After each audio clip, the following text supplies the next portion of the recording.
Mrs. Mojave, honored guests, supporters of liberty and conscience, who are therefore supporters of MEK.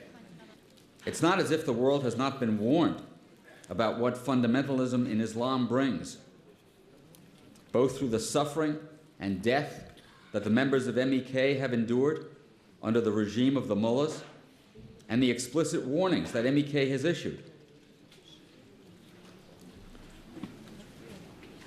You have been sounding the alarm for years.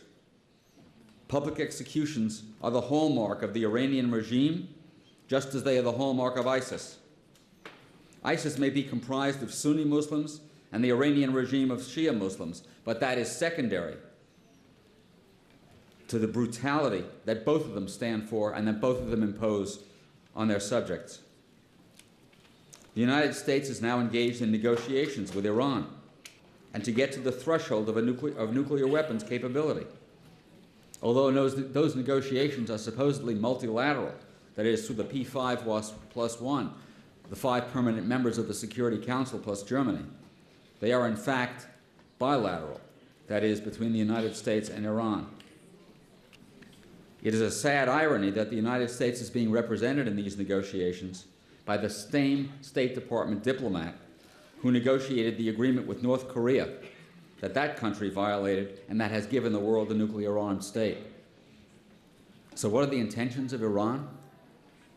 Do you seriously think that Iran has tolerated the near destruction of its economy through sanctions in order to develop peaceful nuclear power?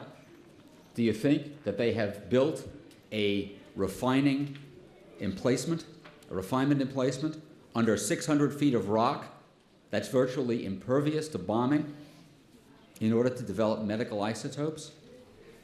Do you think that they built a heavy water reactor that can be used only to make a bomb, simply because they're interested in conducting a laboratory experiment? Do you think that they have developed ICBMs, intercontinental ballistic missiles, to do something that no other country that has ICBMs does, and that is to deliver conventional weapons? There is no country with an ICBM program that has that program to develop conventional weapons, to deliver conventional weapons.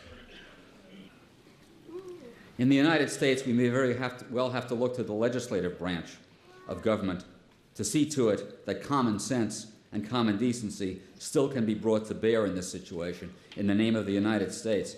And we have to understand, we all have to understand, that it is vital that the United States engage here. There's only one government in the world that has the power to make good on the guarantees that were given to the residents of Ashraf in return for their surrender of their weapons and their ability to defend themselves. And there's only one government in the world that has the power to stop the mullah's march toward a nuclear weapon, and that is the government of the United States. We're running out of time, and therefore we must also see to it that we run out of patience as well, and that we will not sit and tolerate this tragic situation silently until it's too late. And we will continue to reach out to you and to gain inspiration from you. In any event, I give you my word that we will spare no effort to make sure that our government lives up to the ideals for which it is supposed to stand, and that we at least provide for the safety of the residents of Camp Liberty, because that is the only way that we can uphold the honor of our country. Thank you very much.